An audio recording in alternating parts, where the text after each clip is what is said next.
What is up, everybody? It's Dr. Vibe here, host and producer of the award-winning The Dr. Vibe Show. I have hosted and produced over 2,000 epic conversations over the last 10 years. And what makes our conversations epic? We don't do interviews. We do conversations. What is up, everybody? It's Dr. Vibe here, host and producer of the award-winning The Dr. Vibe Show. As always, I'd like to say you're blessed, highly favored, a magnet for miracles, and a solution for someone's problem. Also know I'm a certified empowerment coach, president and CEO of Express Your Vibe Coaching and Communications. I have been waiting for this epic conversation for a long time, for a number of reasons. It's a very important conversation. First of all, let me share the friend who is sharing with us tonight. It's Dr. Tommy Curry. He's professor of philosophy at Texas A&M University. He is a Rothrock Fellow and has commented on social matters in venues ranging from Forbes to Sirius XM. He is the author of over 50 articles on issues of racism, anti-Black violence, and the institutionalization of Black male death. He has just released a very, very important book called The Man Not, Race, Class, Genre, and the Dilemmas of Black Manhood. Before we get to that, I also want to make you aware that he is adamant that the arguments used to justify Black men's death, justify the death and incarceration by Black men, must be challenged. I will also tell you that you need to watch this, whether it's live. I want you to do it live because you can give interaction, or on the replay, because of all the people that have been on my YouTube platform.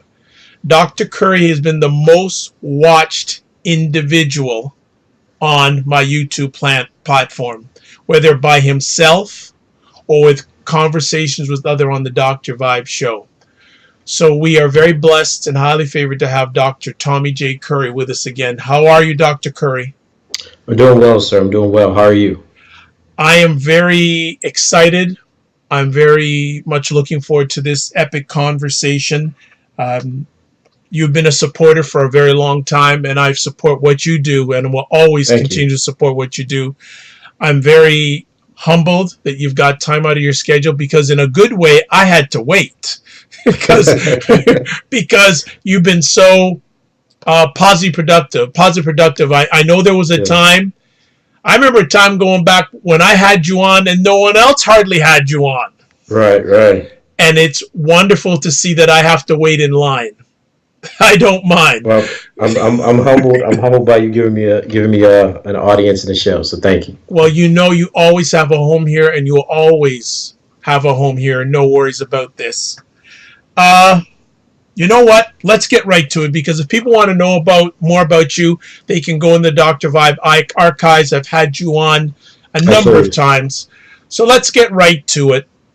This important book, The Man Not, Race, Class, Genre, and the Dilemmas of Black Manhood. How long did it take you to write, and why did you write? I know it was always in your spirit to write it, but what sort of process was behind this book? Well, I wrote chapter 4 was what I was really focused on. And initially, I wasn't going to write a full book on Black males. I just wanted to show that Black men had, in fact, suffered under the violence of rape, and was sexualized during Jim Crow and slavery, and that we need to think differently about how Black men were actually existing in the world. In my field of philosophy, it's very difficult for people to accept that Black males have been victims of something like rape, that they have been sexualized, generally because philosophers don't believe in empirical evidence or historical research. There's an assertion that rape is something specific to the female body. And I wrote Eschatological Dilemmas to challenge that, to show that Black men had not only been victims of rape during slavery, of course, building from some of the work of Thomas Foster, but also that Black men had, even in our present day, been victims of rape by police officers and white vigilantes. So what I was trying to show is that this is part of the structure of racism, or as you know, as other Black male study scholars have shown, this is part of the anti-Black misandry that affects black males within empires. The book itself came about in a relatively short time because I just sat down and I was frustrated. I was going up for promotion, and there was this pressure saying, while I had 50, 60 articles, I also needed a book. So I kind of sat down over Christmas break and finished the text. And one of the things that drove me to do it was all the stereotypes that I heard in academic conferences, all the boos and the jeers for me trying to talk about black males. That's what motivated me to try to set the record straight insofar as what black men have actually suffered. And I think that's a really important part because this book is not neutral. There have been people, as I talk about in the epilogue, that didn't want to publish, chapter 4, even though it was already accepted. And I got it published in a different anthology, but there was resistance to publishing Eschatological Dilemmas because they said that it centered black men. I've had, people have asked me to write summaries for the book and then said that they weren't going to publish it after they've already gone through the editorial process because it was about black men and certain people were offended by it. So the idea of speaking positively about black males and challenging some of the theories about black men, both in social sciences and in gender theory under the rubric of intersectionality or black feminism, comes at quite a cost.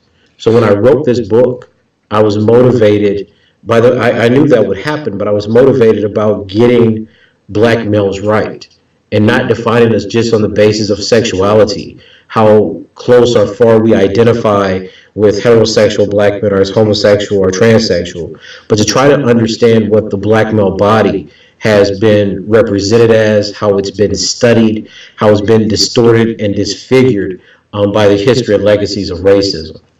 So the book came out, the book was written pretty quickly, actually, and I didn't know what to do with it. So I had to call one of my colleagues and say, look, I've written this book. Hold on, Dr. Craig. You didn't know what to do with it? You were just going to write it and just leave it and being buried with you? Come on, man. No, seriously. Okay. I was hoping, I didn't want that to happen. Okay. But I could not.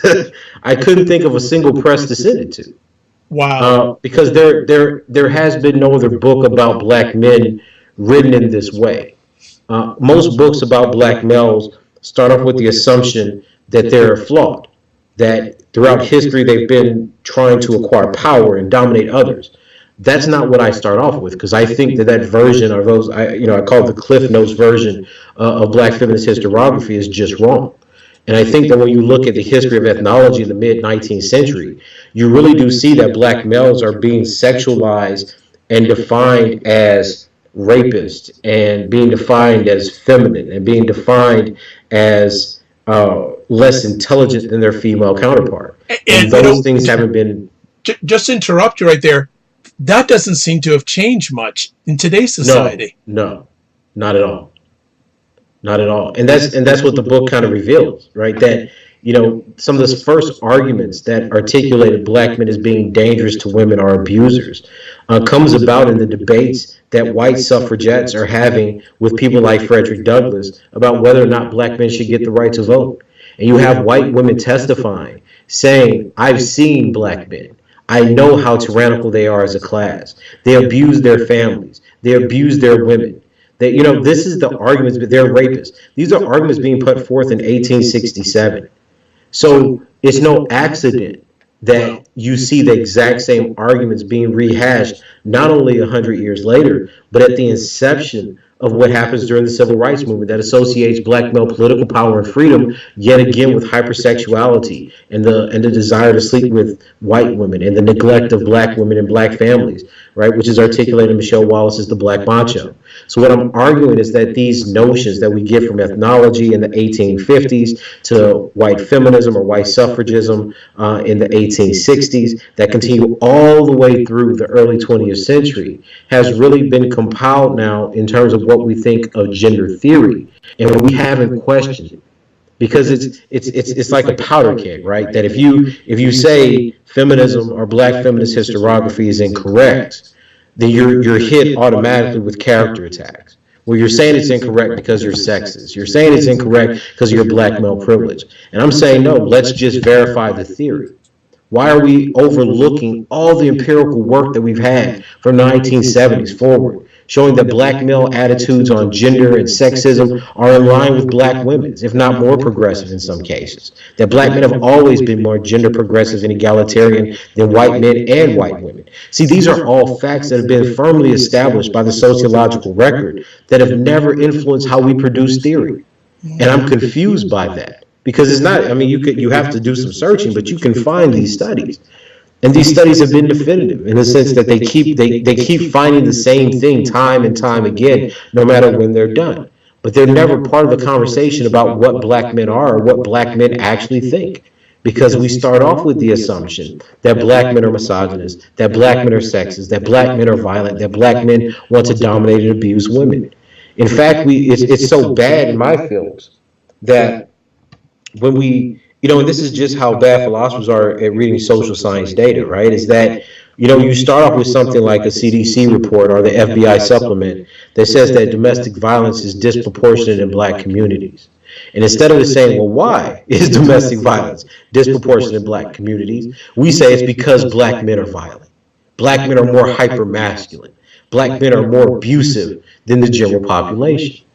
And as you see in chapter 3, that's not the case at all. The case is that black people are more impoverished, which is why black men are disproportionately perpetrators of domestic violence, and also why they're disproportionately the greatest victims of domestic violence in their communities. So we don't have a very clear picture on how to study and talk about, to articulate the kinds of experiences and disadvantages that black males suffer under, because largely it's been defined by a kind of gender theory, a kind of mythology about black men that's been firmly rooted in racist social science and racist articulations like ethnology since the mid-19th century. Well, as I said before we went live, I told Dr. Curry we need to do a part 2. I think that's already been solidified already. So definitely, for people who are watching live, and I hope you're watching live, thank you so much for taking the time out of your schedule to watch this epic conversation. If you have any questions or comments on what Dr. Curry is sharing with us, please, I will forward them. Just put them in the chat area and make it happen. Since we started at chapter 4, yes, I want to ask, what has been the emotional effect of anti-black male death, rape, and the sexual perception of black males? What has been the effect emotionally from the 1800s, which probably still exists in somewhat today? Yeah, that's a heavy question. I mean, I'll be honest with you. When I started finding out about this material, it took an emotional toll on me. Because one of the things that I wrote at the same time with a colleague of mine was a study of black boys who have been victims of rape themselves. And I was presenting eschatological dilemmas, in a few different places. And black men would come to me, brown men too, would come to me and tell me that they had been victims of rape. So, I started doing some research, because at this point it was largely historical, right? I was more concerned with what happened during slavery and Jim Crow, and how this changes the contours of how we understand racism. But then I started having these black males, these men of color approach me, and I didn't know what to do, and they would tell me these stories. So a colleague of mine told me, I went to a conference with her, Dr. Utley, and I said, look, I'm just so frustrated because I've been trying to share the stories and data of young black boys who've been raped or been victims of rape, and no one would listen. They would say that it was insignificant. They would say that it's taking focus away from black women. They said that it was anti-woman. And I said, listen, I just want to talk about the facts. I want to talk about the little bit of data that I've discovered that shows this suffering. So for about 6 months, I was just severely emotionally disturbed by it, because you had all this pain, and you had people telling me that this happened to them as a child, or their mother's friend would pay them money to perform oral sex on them, or they didn't know what sex was, so they were being forced to watch other people have sex. Older women would make them watch them having sex. You would hear these stories, and it was so frustrating to me, because I felt silenced. Right. That's why the epilogue calls for us to be silent. I felt so silenced in a field that was supposed to be dedicated to inquiring about different and new subjects, but nobody wanted to hear about black males, even young black boys who had been victims of rape and sexual abuse. So, that was draining for me, and I think you can see some of that emotional toll in the book, especially in the later chapters.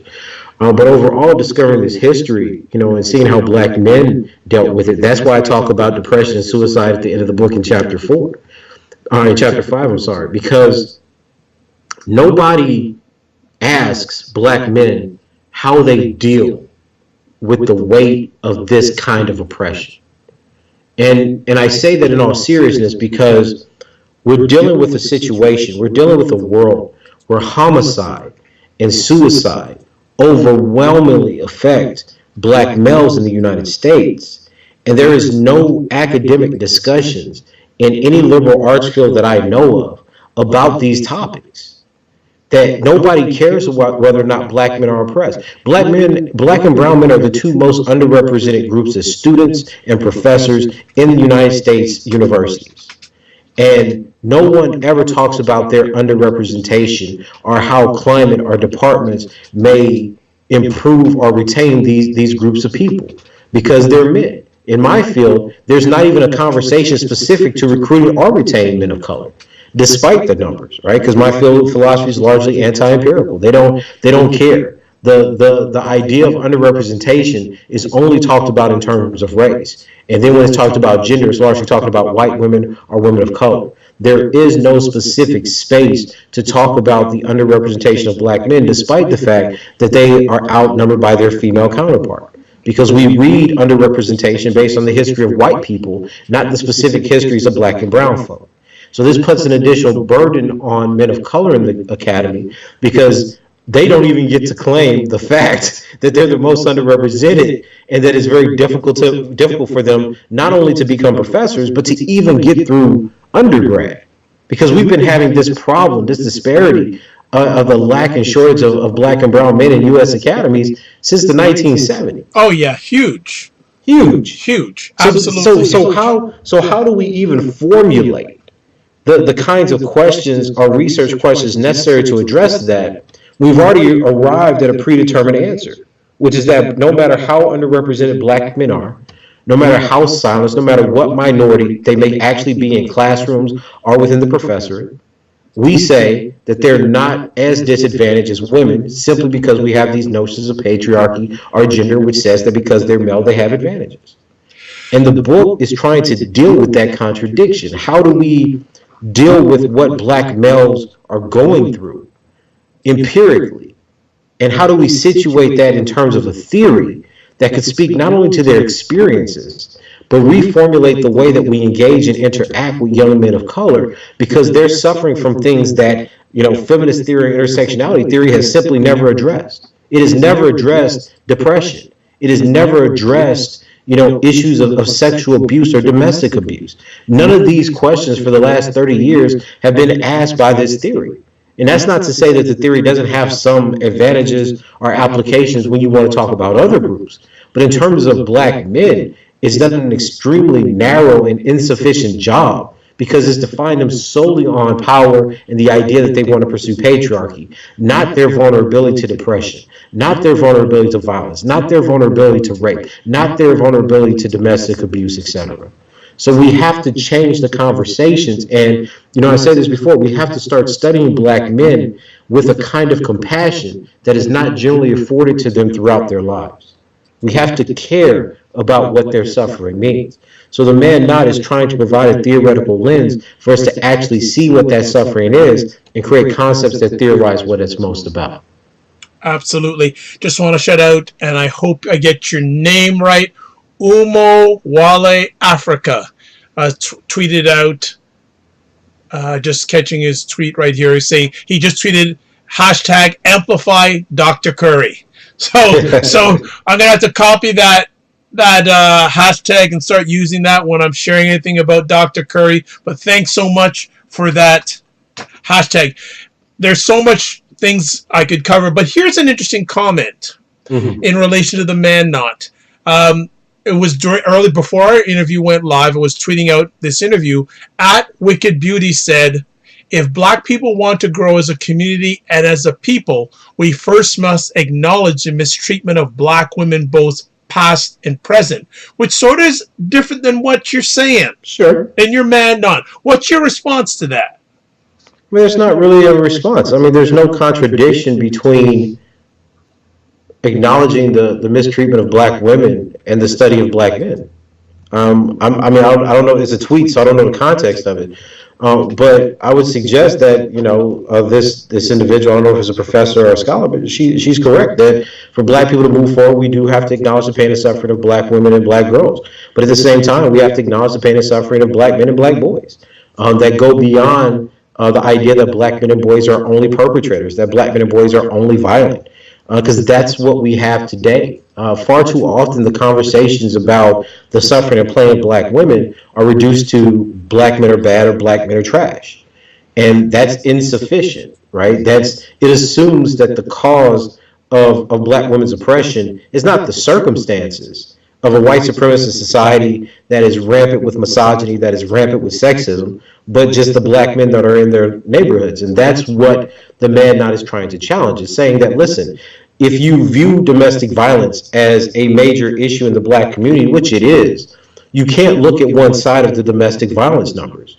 So you can't say that the lifetime prevalence for Black women, for example, when the CDC report is 6.6 million, and then ignore that 5.1 million Black men also suffer from domestic violence. You can't say that Black women are the most disproportionate and overlook the 12-month prevalence of 1.5 million Black men suffering per year as victims, right? You have to take both into account, and that's what doesn't happen.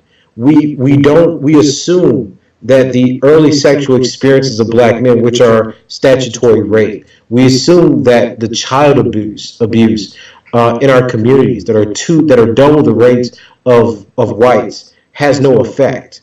We have to assume that the neglect, the idea that Black teachers and Black mothers in our own communities believe that Black boys are less intelligent than Black girls and should be subject to more disciplinary measures.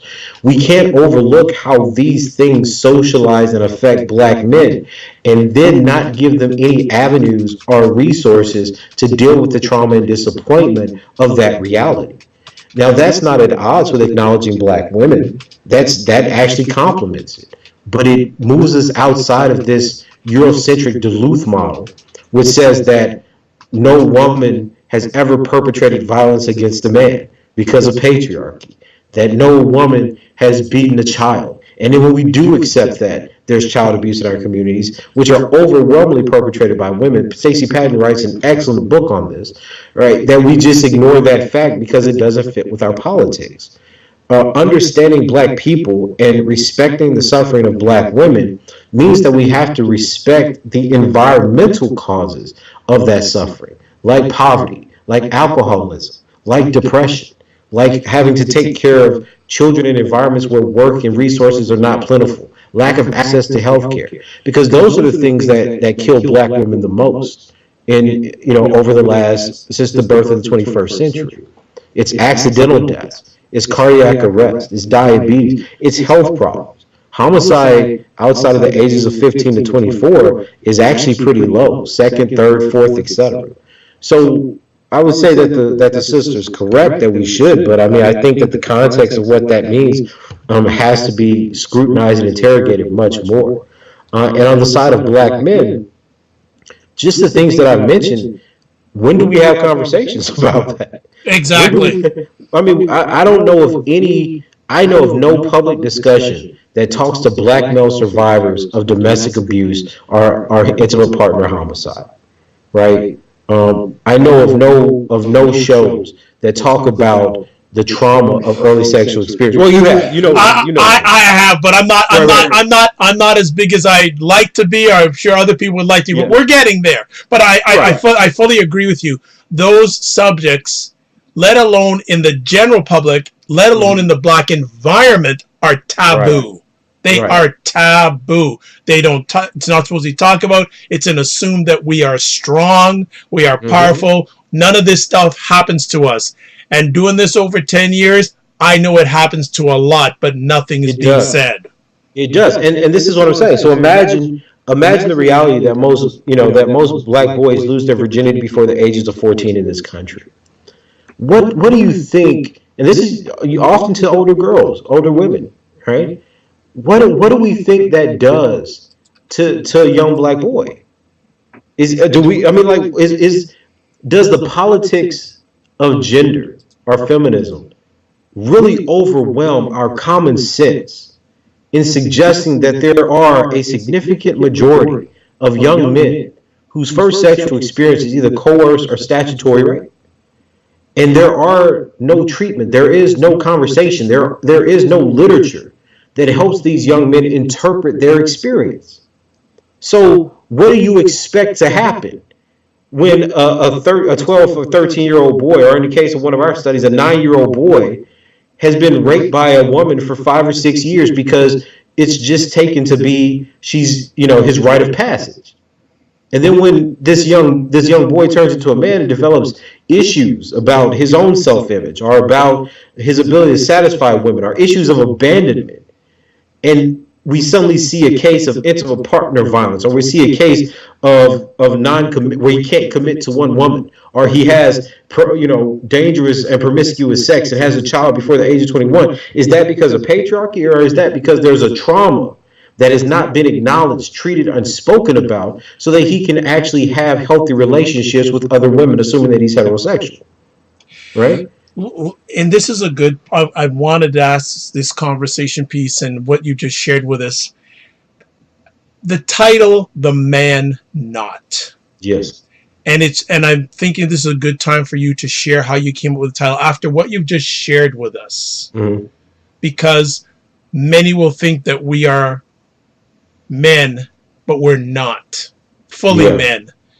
And just before you answer that, I want to shout out to Yusuf Green is saying Dr. Curry is spot on, and hello ADW. If you have any comments or questions for Dr. Curry, please share them. So I want to segue into how did the title come about, because that just popped in my mind what you've just shared about our manhood, not manhood. Right. Yeah. So the title actually came to me, I guess it was like I was halfway asleep. You sleep? You sleep? Amazing. I do sleep. Yes, I do sleep. I'm a pretty active gamer sometimes too. All right. But, no, the title came to me, and I was halfway between waking up, and I was trying to think of a model. I was trying to think of a name that conveyed everything that I had learned about black males. And you have to understand that I didn't get to, it wasn't like there was another book about black men that I could pick up, and say, oh, wow, this has all the answers. Because when you look at any of the other texts, be Bell Hooks or Patricia Hill Collins or Kimberly Crenshaw or, Mark Anthony Neal, these texts start with a vastly ahistorical front of what black men were. For example, none of the work that I've included on ethnology in the 19th century, where you had white social scientists actually arguing that black men had evolved only to the level of a small female child, had ever been quoted, to my knowledge. Maybe St. Auburn quotes some of it, but in a mainstream book has never been quoted. Like, we've never discussed, the scales of evolution. We've never discussed that white ethnologists in the 19th century thought that when black men hit puberty, that they don't become men, they become rapists. And this was the dominant idea into the 1920s, and then in the 1930s, after E. Franklin Frazier published his book on the Negro family, black men became deserters and suffered from female personality disorders. So the whole history, the scientific account and social proxemics of engaging black men have been formulated based on their deviance and their feminization as lesser men to white patriarchs. So once you read all that, the irony is that you have white women looking at black men as a way to base their own oppression off of. So when they were talking about women as a minority category or a minority group, they were looking at, Negro men. And then you fast forward 30 years, and somehow black men went from, what Dorothy Height said in 1963, that one of the main concerns of elevating the black woman is to give the black man self-esteem, to 1978, 79, where black men suddenly became patriarchs. It's a nonsensical account of the historical, economic, and political development of black men. So the man not conveys that constant negation. Black men didn't wake up, contrary to the historiography we've all been given. Black men did not wake up out of slavery and say, "Wow, now we have rights. I'm going to be a man today." Because you had white women arguing that they were better patriarchs, more man-like and masculine than savage men. You see this all throughout Elizabeth Cady Stanton's The Revolution, when which was a magazine basically started to persuade Democrats and Republicans at the time not to vote for male enfranchisement. So you have black men referred to lower orders. You have black men referred to as having corrupt character. The idea that black men will lower the standard of civilization. This is what you're saying after black men died and gave their lives to end the Civil War, to end slavery. In the 20th century, you have the idea that black men are rapists, that black men can't be families, they can't be fathers, they can't have households. So then white social scientists say, hey, black men abuse their women. Black men are sexually aggressive and jealous, which is why Negroes fight all the time. You have accounts in the 1950s and 60s where black women are beating black men, like in Tally's Corner, because they're not man enough and can't provide for their household. Every single account of black males for the last century and a half has been based on the negation of the fact that they are men. Either they're effeminate, either they're rapists, or they suffer from female personality disorders, or they're not disciplined, or they're deviants, or they're deserters. These are the mainstream stereotypes we have of black males. And after the 80s, that simply transformed into black men being patriarchs, being abusers, and trying to dominate people. There has never been a positive conceptualization of black men outside of black nationalist or Pan-African movements in a way that's comparable to the disciplinary adoption of things like black feminism or gender studies or queer studies. So there has been a deliberate attempt to understudy black males, their particular vulnerabilities, their particular histories outside of sexuality studies in general. So while we may talk about figures, we don't know anything about black male psychology. While we'll talk about Du Bois or Fanon, we don't know anything about the development of the conditions of black men sexually within colonialism, which is exactly what Fanon is talking about. So the man not is meant to convey that perpetual negation as a starting place for what black men have been fighting to attain and what they've consistently been denied. And I think it's important because, as you can see in chapter 1, when you look at these black male burden societies, and when you look at what black men are actually saying about women, they simply do not imitate white patriarchy. They are not having arguments about taking their rightful place as the kings of the world to lead women forward. They're making arguments about the evolutionary trajectory of white patriarchy that demands things like colonialism and imperialism and genocide to sustain itself, and a notion of black manhood that is based in caring, democracy, and equality and egalitarianism, right? That is trying to challenge what white men and white women under the rubric of feminism are trying to spread the world over, which is their own culture, their own ethno-nationalism. So I argue that black men have fundamentally been misread. Oh, well, I think that's an understatement. That's an understatement, but you add so much fact and context to it, and that's another great part of the book. A question here from Yusuf Green. He says, please excuse me, but I haven't bought the book yet, but it sounds like he's going to, and he's asking, does the book address the myth or misinformation of black men abandoning their homes and women? Absolutely. Absolutely. What I show is that that's been a historical stereotype. I actually recently published an article on this very issue.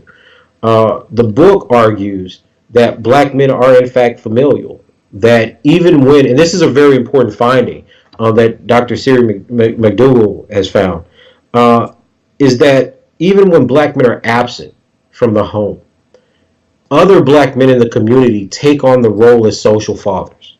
And this confirms what Robert Staples said a long time ago in his book on black masculinity.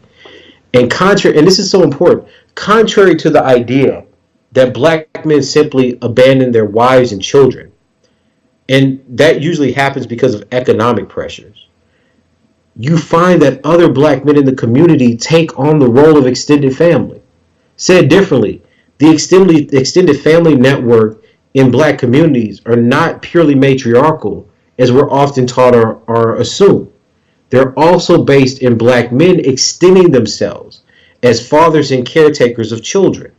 An idea that is not vastly different than what Du Bois was doing with Augustus Dill, two black men, right? Augustus Dill was a gay black man who saw the need for racial advancement rooted in the cultivation and development of black children, which is why they created the Brownie books, which are child stories.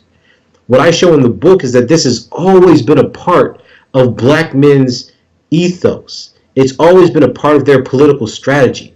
You see this again with the breakfast programs of the Black Panther Party. So you can look through centuries to see how black men have cared for children, how black men have extended themselves as fathers and caretakers, how black men have reformulated the basis of race consciousness in the Brownie books, how the Black Panthers wanted to educate and feed children in communities. And yet we don't associate any of these things with black manhood or maleness because we import Eurocentric definitions and stereotypes about black men, which only view them as pathological, sex-hungry thugs. What I'm trying to do is offer the reader evidence that the way that we understand, see, and believe things about black males is not only false, but insidiously designed to demonize black men and boys to legitimize their extermination in the world.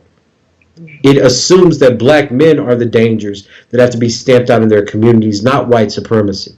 It's not poverty that causes abuse, which we know it actually does. It's black males. And once you could dehumanize black men in such a way that they become both the cause and effect of their own violence, it becomes very easy to say that the world would be better off without them.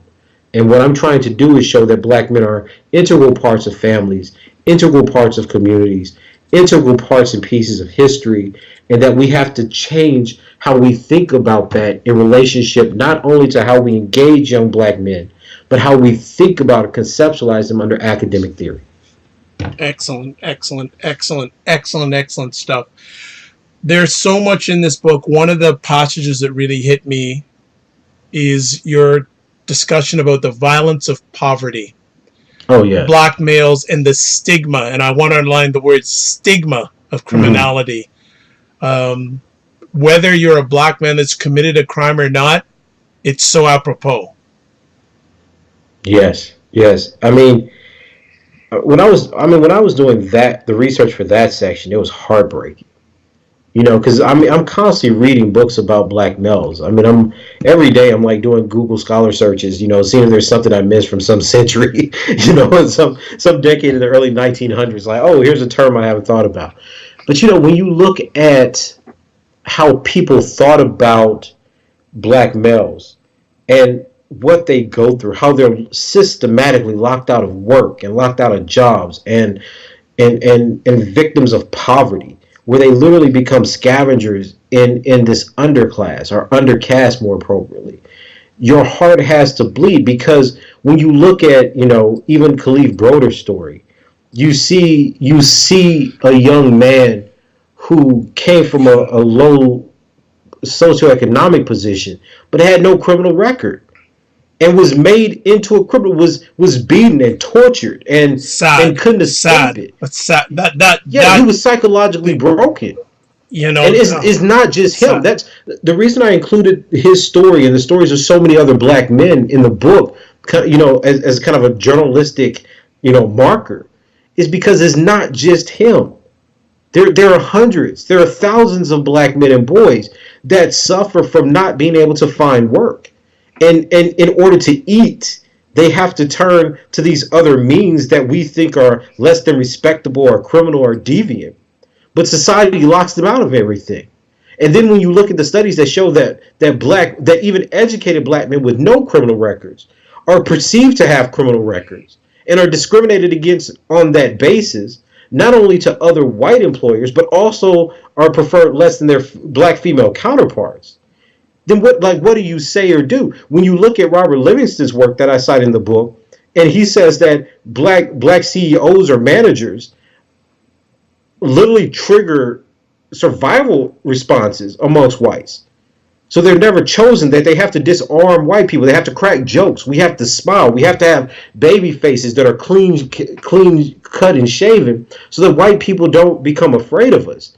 What are we doing? Right? What is the relationship that black men can have to work that does not send one into a schizophrenia or a severe depression? Because we're perceived as threats. We have the highest rates of unemployment in our culture, and people just ignore that. They just ignore the fact that black men literally fall out of the data after 6 months. They ignore how many of us are incarcerated, and they just chalk it up to some general theory of patriarchy when the evidence shows that there is so much suffering, that there is so much deprivation, there is so much poverty, there is so much homelessness and hopelessness amongst some young black men, not all, but some, given the levels of discrimination in our society. Why do we not care? And I think that was the biggest thing that moved me when I was writing the book, because I constantly said to my wife, how can we not care? How is it that it takes me writing this book and doing this research where no one, and I've taken gender studies classes. I was getting a master's certificate in gender studies at DePaul, and I've never had these conversations about black males or brown males or Jewish males, any of the things that I actually study right now. So there's an indifference, right, to the suffering of racialized men, and I'll be fair, even poor white men. I mean, they're not my favorite group to study for obvious reasons, but at the same time, when you look at their health markers, they have very similar characteristics in terms of life expectancy, the types of work they do, disease, sickness, etc., that other racialized groups of men do, right? And there's no engagement with that fact. There is only the disavowal of male suffering because they're men. And for the life of me, given that I do all the intellectual history around the development of patriarchy and development of the modal white family in the 19th century, I'm confused because none of the evidence says that. If I can say it differently, there was no argument that black men were patriarchs in any of the white social science literature or any of the literature that you have from black female socialists before the 1970s or 80s. You have arguments about paternalism, you have arguments about chauvinism, you have certain mentions of things like sexism, but you don't have the argument that black men are fundamentally rooted culturally, psychologically, and politically in the system of patriarchy until after the 1980s. And that's a profound statement because it means that period of time really did color and determine how we read black men in this century, in the 21st century. And there's been no challenge to it, right? There's not even a discussion about it. It's either you accept it or you're a bad person. And I have a hard time accepting things people tell me. So I went and read about it, and it's just not the case. This is the funny part. White men and white women both asserted they were more patriarchal and masculine than black men because black men were savages. Like the whole argument for why white people were able to break themselves up into genders and, do the white man and the white woman's burden was because they were like, we're white people. We're the only civilized race in the world. And that wasn't something that was, ancient. They were articulating this argument well into the 1940s and 50s when they were justifying segregation in the South. So how do we go from everyone in the world believing that black men could not be patriarchs to a time frame between the 60s and I guess the 80s where we have full-blown black male patriarchy and the only thing they want to do is imitate white men? Think about that. The people who lynched them, the people who committed castration against them. And that's the important part of the book. The debate at the turn of the century was to stop rape was about lynching black men or castrating black men. These were your two castration was the progressive option. That's right. Wow. So no, I mean, I'm serious. Like this is how these ethnologists and sexologists talk, right?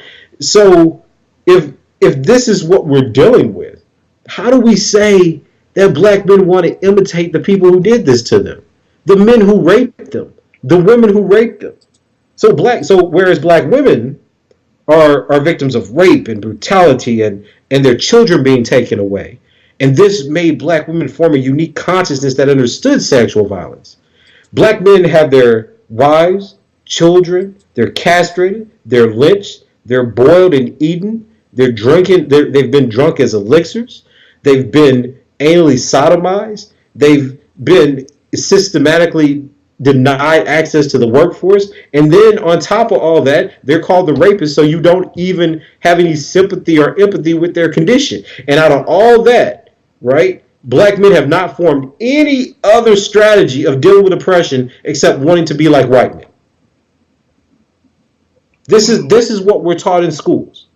So even white women have a revolutionary consciousness on the basis of their gender. And I mean, you know, I don't want to get started on all the issues I have with white feminism, but you can if you want. You got this in part two. It's well, yeah, you know what? And it is interesting because it has come up on my epic conversations from a number of black men saying this is what they say, the biggest beneficiary of what's the word? Oh, I went blank for a second.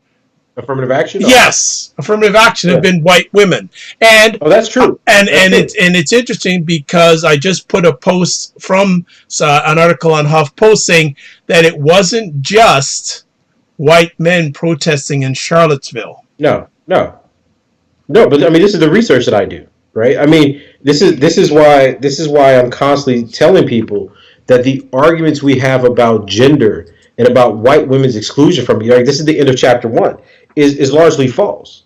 White women participated in the Klan. White women raped people. White women killed black men. White women, as in the case of Willie McGee, falsely accused black men of rape to hide that they were having affairs or raping black men. This is all part of history.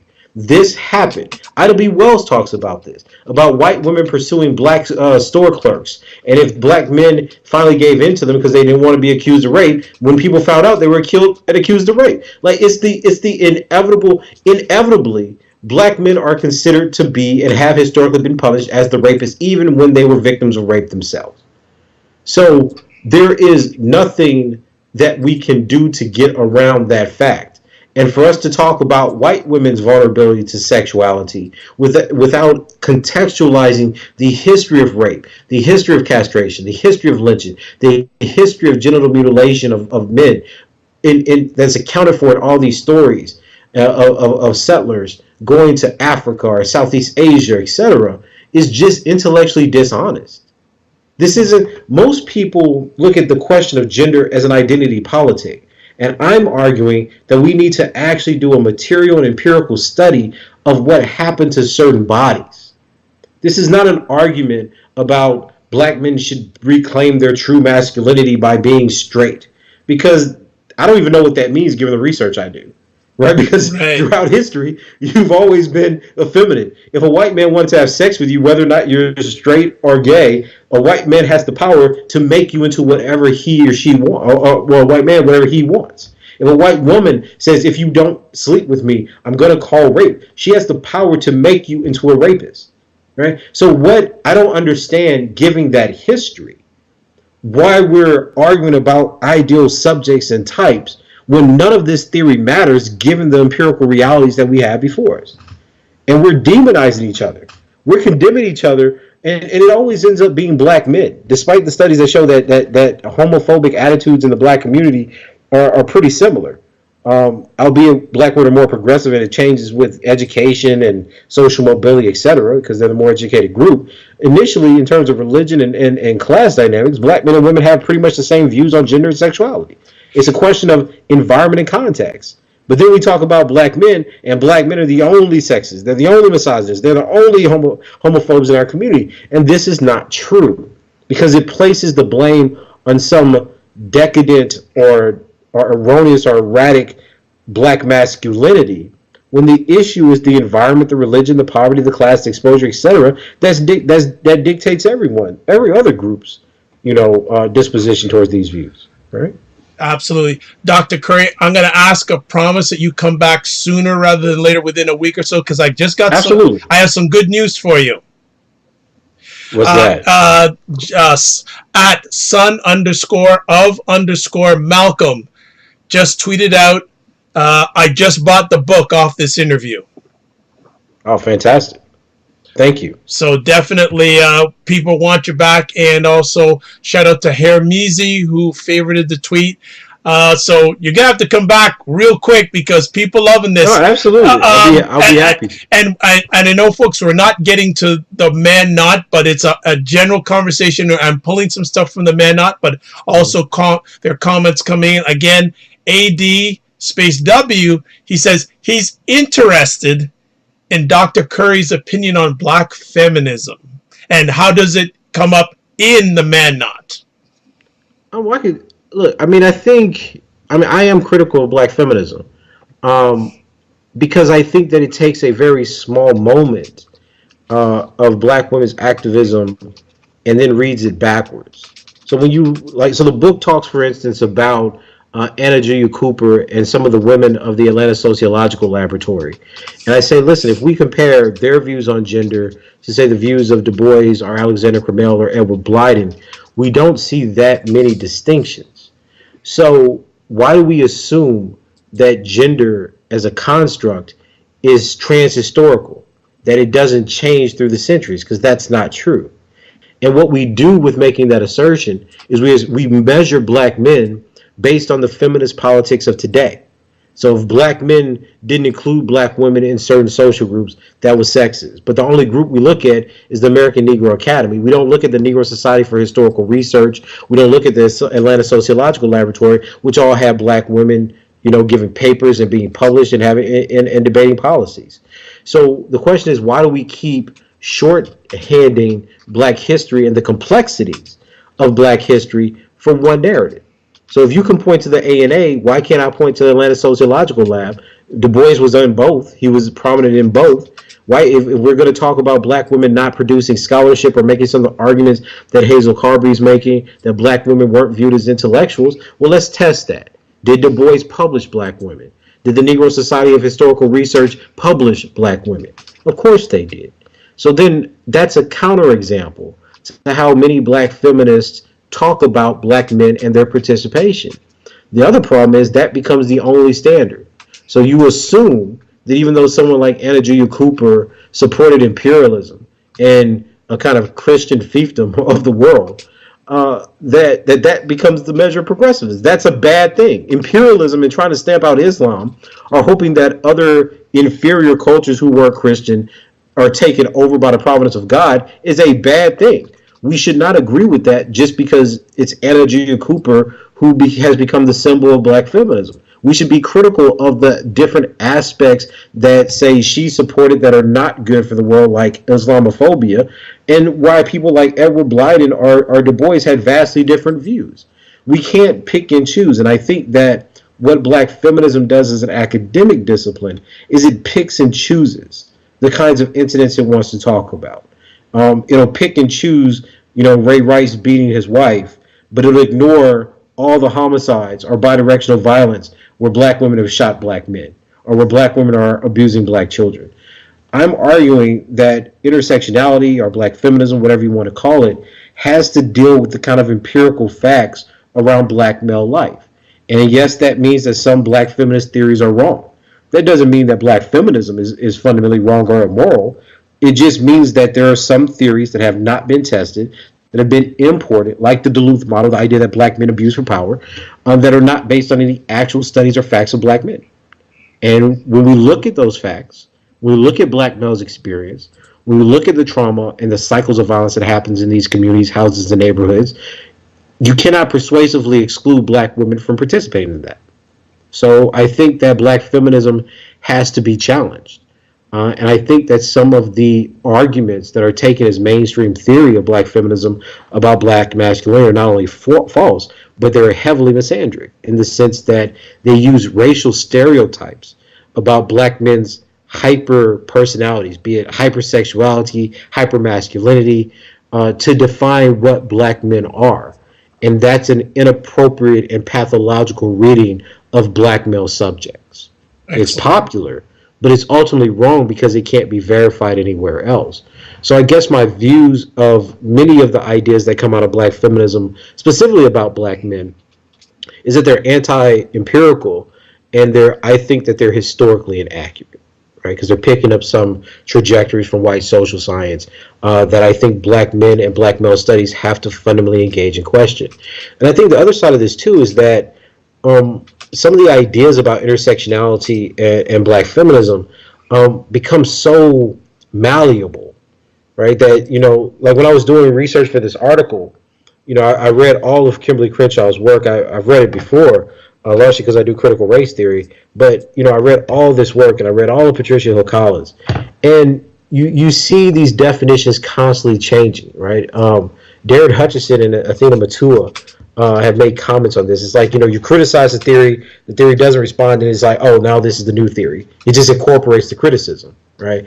And I think that in the case of black men, there's a larger question to be asked, which is, why have we not seen any positive or not non-deficit models, meaning that black men are lacking manhood, hence want power, or black men are abusers, be produced by intersectionality theorists over the last 30 years? And to me, that's an empirical question. Like, if you're looking at, Frank Cooper's work, if you're looking at, Devin Carbato's more nuanced, but he still holds, some views of black masculinity that have not been tested. Some of these ideas about black men being toxic or hegemonic masculinity, that's not Connell's work. Connell doesn't believe ethnic minorities or ethnic men are in fact hegemonic because they're oppressed by colonialism and fall outside of the ruling class. That doesn't mean they can't be violent. That doesn't mean they can't be sexist. It just means that's not the term that even Connell uses to designate the history or the suffering or lives of poor racial men. So I have questions. Why are these things imported? There's no explanation.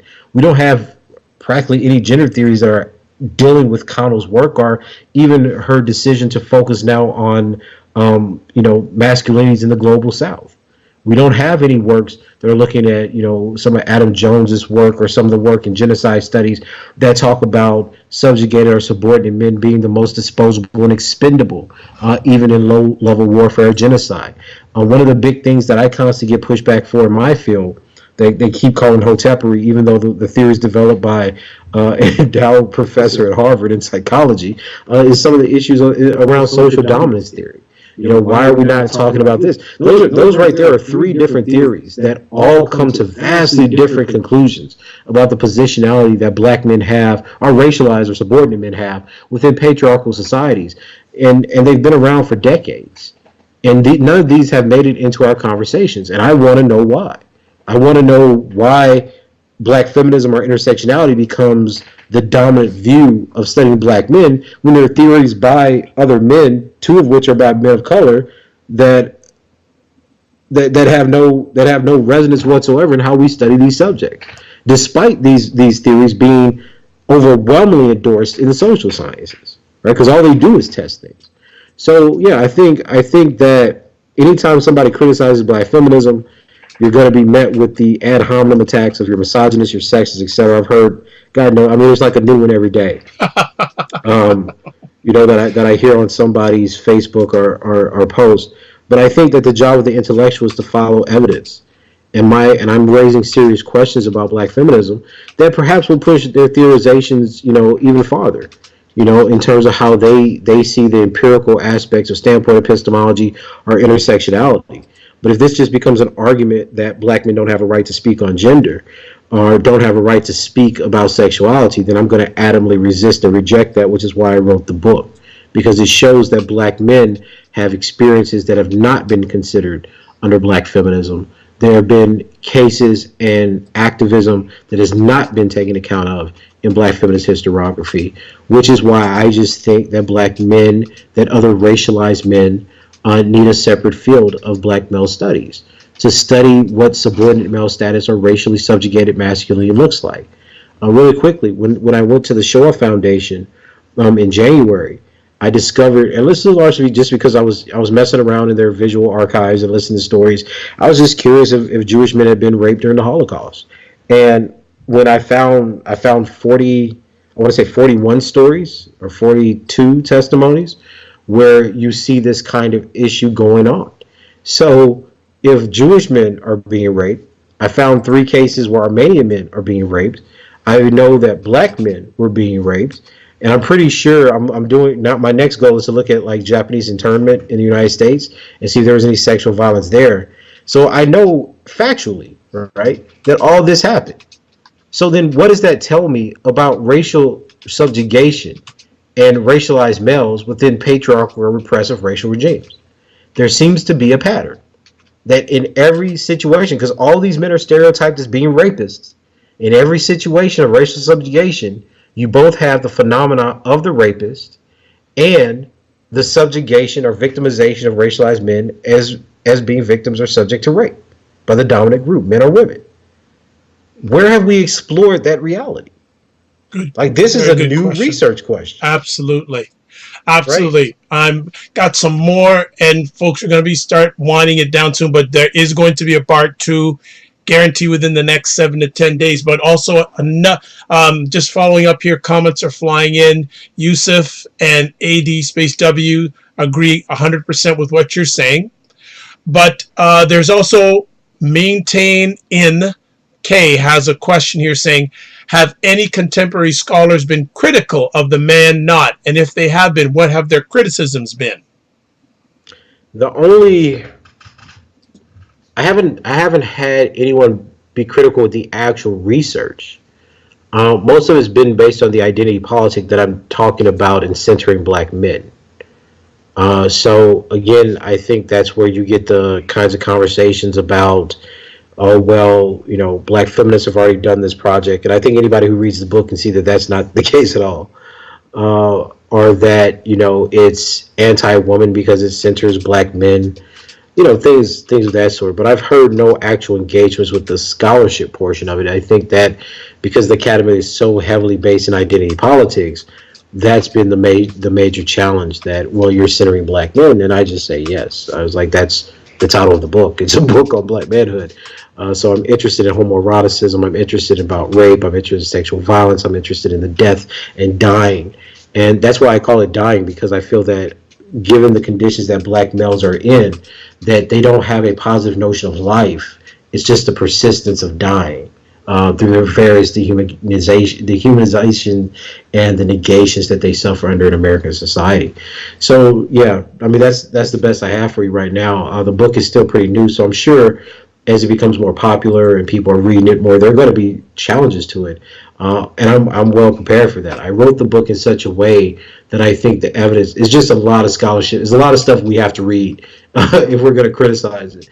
But I'm prepared for those debates because I'm constantly reading. I'm constantly finding new literatures and new connections. So I think that the challenges about the man not would be good, and I think that it's good for black scholars to move beyond dogma. And even if the man not inevitably, fails and people disprove it or whatever the case may be, I don't think that'll happen. But let's say that it does.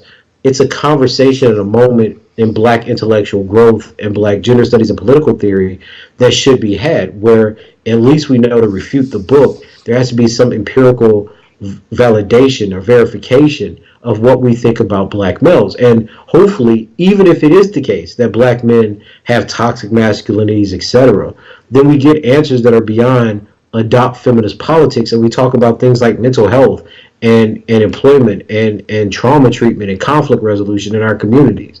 I'm not big into this idea that you solve every problem by adopting my politics. That seems to me very similar to the idea that if you want to go to heaven, adopt my religion. We're supposed to be thinkers, and we have an obligation and duty to investigate the lives of black people if we claim that we're studying race, or we claim that we're race scholars or race theorists. And insofar as we substitute study for morality and dogma, we have failed at that project. And that's what I'm trying to prevent. I'm trying to prevent us from falling into a idea of young black men and boys that makes them synonymous with evil, rather than see their humanity and see how they're victims of their environment and sociological condition, not their ontological disposition. Excellent. Just some other comments here. Maintaining. Kate says, thanks, Dr. Vibe and Dr. Curry. He says, the book is great, by the way. And also, Yusuf Green is saying, I've been telling everyone about the book and sharing many YouTube interviews with Dr. Curry, and says he's buying the book tonight, and I've just in the chat area. If you want to buy the book, the link is in the chat area. You just click on it. You can buy it at Amazon. I don't know if I should go on for another conversation piece or hold off to part 2. What are you feeling, Dr. Curry? I got a few more minutes. We could do one more. Okay. From the book, The Political Economy of Niggerdom. Yes.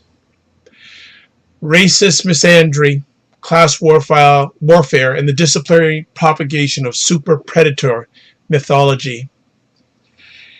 Heavy topics, but real topics. And you bring up a case about Lil B. Yes. Can you just give a high or a little overview on Lil B and how it relates to the political economy of niggerdom? Well, first, The Condemnation of Little B was a book written by Elaine Brown, and I thought that it was a profound reading of the class dynamics involved in the dismissal and disavowal of poor black men in this country. And I say that because in the academy, there is a way of writing about black people that is endorsed by black scholars that seek to maintain distance between the black scholar that's conducting the study and the problem people that are studying. So nobody wants to be the poor black man in America, but people have a lot of opinions about poor black men in America. And what Elaine Brown created and what she did in that book is to give an account of the various political economics, the kinds of values, stereotypes, and ideologies that were driving market decisions in a very specific neoliberal way. I remember once I was having a conversation with a black feminist scholar, and I told her that one of the ways that we should understand the disposition that black academics have to black men is not as rational, but as neoliberal.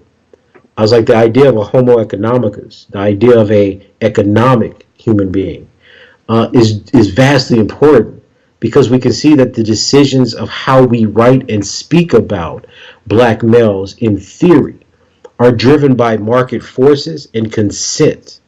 That if you write about black men as being patriarchal, abusive, etc., there is a already made audience for that kind of language. There's no need for citation.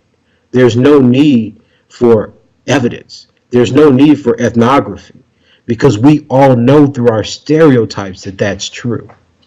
So then what does it mean when black scholars engage and participate in this kind of academic market that says we want to claim that we study race, but we've already predetermined that poor black men are a social problem, that poor black men are abusers and rapists, that poor black men are dangerous to children and women? How does that advance the cause of study? Because it's already a predetermined theory of what you've decided this group is. So then how does this fit into the theories that are produced about black males? And that's why that chapter goes so much into the issue of work and poverty and domestic abuse and the stigmas of rape and foster care. Because what it tries to show is that the decisions are the idea of anti-black misandry, which is defined in chapter 5. These things are driven not just about some abstract hope or hate or stereotype of black males, but by the way that people profit from the politics associated with the demonization of black men, both black and white.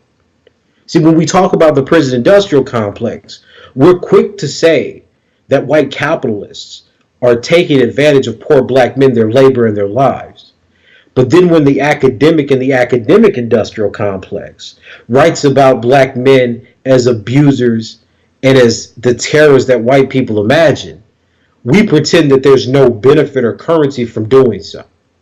And what that chapter is trying to show, and Elaine Brown does a great job with this, you also see other people throughout the book making very similar arguments, that there is an academic managerial class that utilizes the notion of black masculinity as the wager between white liberals and gender politics.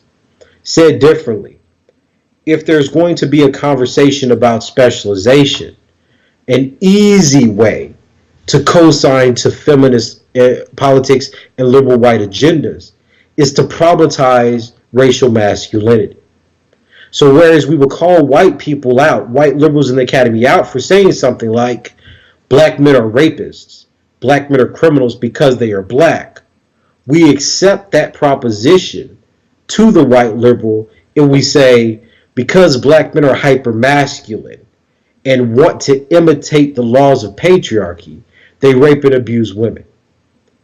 The same proposition can simply be turned, the same claim rather, can rather be accepted if we simply change the terms of the proposition. And this means that you can still have insidious racial stereotypes that lend legitimacy to well-established racial theories and social sciences, simply by making racial claims into gender claims.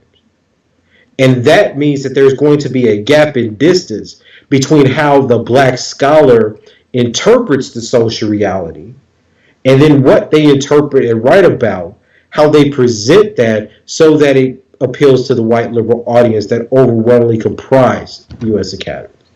So that's why I talk about it as the political economics of niggerdom, because this is not just about the profit motive, but the kinds of values that are created in the exchange between profit interpretation, profit culture, profit and intellectualization and theory that have created this problem of how we view black men and boys. Wow. Wow. I'm going to ask another quick little Dr. Curry thought process. What would the man not say about what happened last weekend in Charlottesville? Well, I think if you look at the antecedents to this, it's the man not is very relevant. Because remember, when you're talking about people like Dylan Roof, when you're talking about the white guy who, I think it was in Brooklyn, where he said he was coming to murder black men for being rapists, where he just started stabbing black men on the street. When you look at these kinds of fears, what you see, and it's not just black men, but you see a kind of phobia and heightened paranoia around the sexuality of racialized men.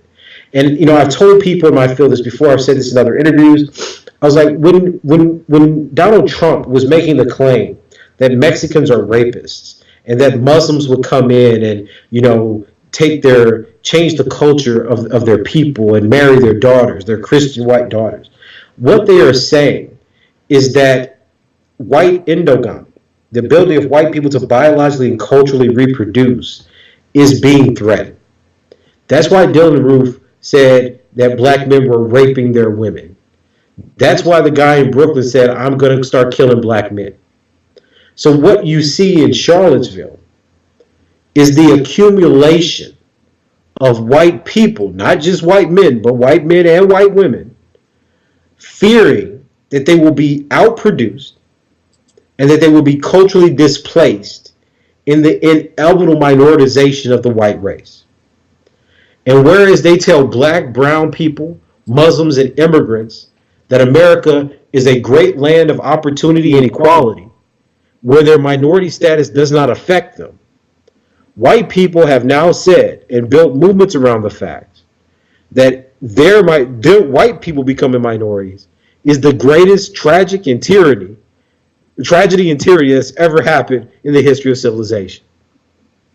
So the man not would say that if we're looking at this, we can see the anxiety and the phobias produced around the sexuality and reproduction of racialized bodies that white people see as being driven by racialized men, be they Mexican, Muslim, or black.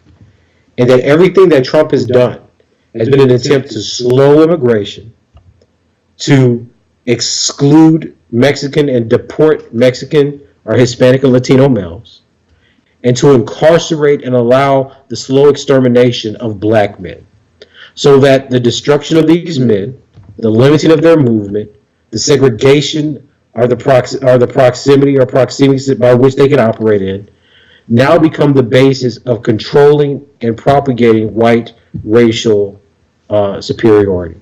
He's worried about the birth rate of white people, said simply. And that's why these white people were chanting, "You will not replace us."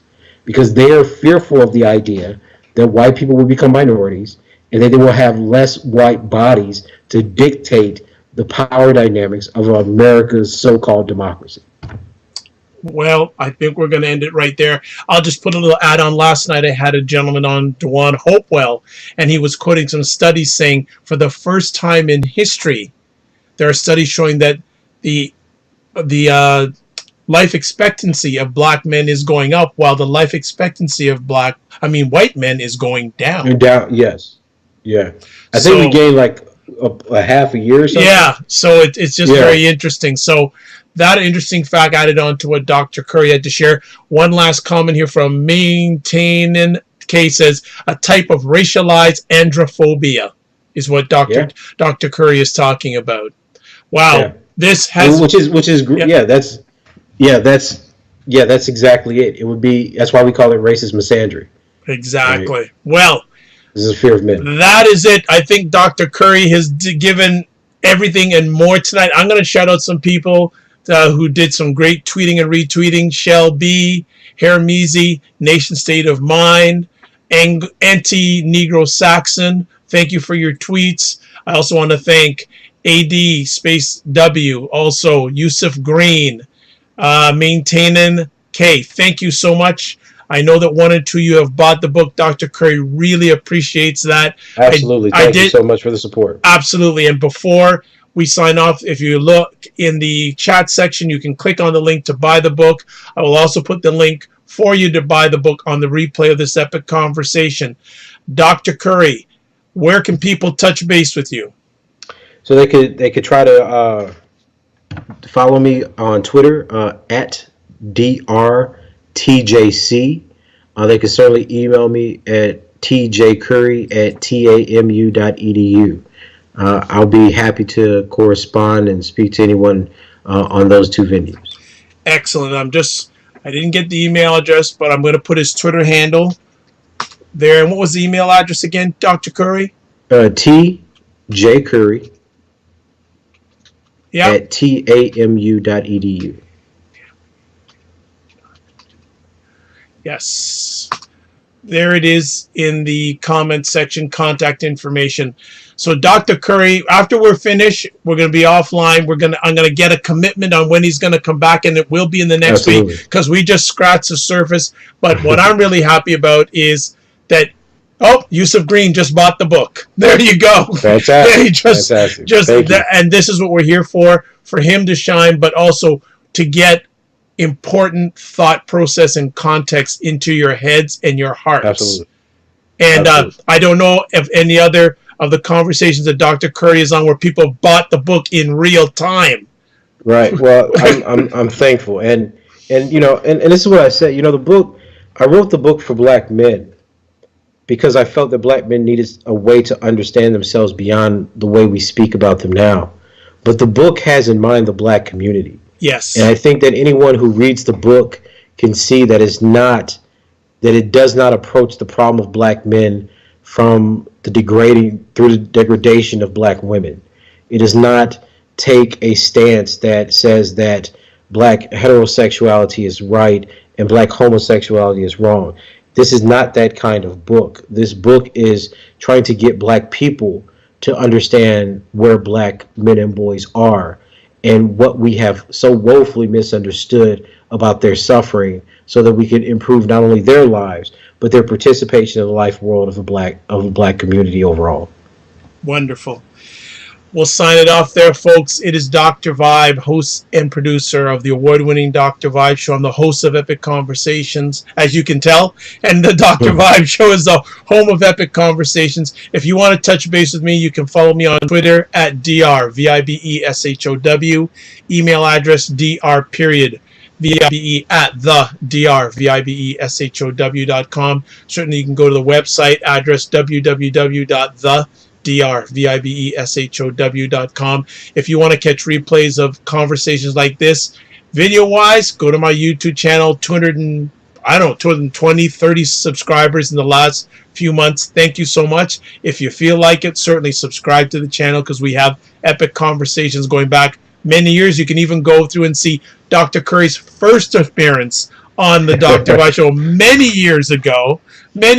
So you can just get more, because I'm going to say that I'm the only online video platform has done more of these with Dr. Curry than anybody else. I'm pretty sure that I'm the only one. So if you want to catch more of Dr. Curry, go to the website or go to my YouTube channel. Also, I'm a certified empowerment coach, president and CEO of Express Your Vibe Coaching and Communications. If you'd like a complimentary empowerment session, 30-minute, check me out. Also, if you want to catch, tell Dr. Curry 1979 was a hell of a year. LOL. I don't know what's meant by that, but there must be something. Yeah. Okay, I'll leave it at that. All right, and if you want to catch replays of my audio epic conversations, go to the website. You can also go to Apple Podcasts, iHeartRadio, TuneIn Radio, Stitcher Radio, Google Play Music Store, Selective Conversations on thegoodmanproject.com. If I get permission from Laurent Barton, I'll be able to post this, and also I can put it on WJMS Radio. As always, I'd like to say you're blessed and highly favored. You're a magnet for miracles and your solution for someone's problem. I'd like to thank everyone, especially everyone who watched this live tonight. Appreciated, not taken for granted. Please follow me on Twitter. Would like to keep the conversation going. Live your life as a dream. And if you can dream it, you can make it. And finally, sometimes you have to get smaller to get stronger. And one last thing. This is one of the few books that has impacted me as a black man. And it puts me in the same sort of mindset that many, many years ago I read a book called Black Men, Obsolete, Single, and Dangerous. If you don't, first buy Dr. Curry's book, but also if you can find that book, that is a landmark book. That book changed my life as a black man, as this book has changed my life as a black man. God bless. Peace to you all. Keep the faith. We'll see Dr. Curry within the next 7 days and hope you're back. Good night.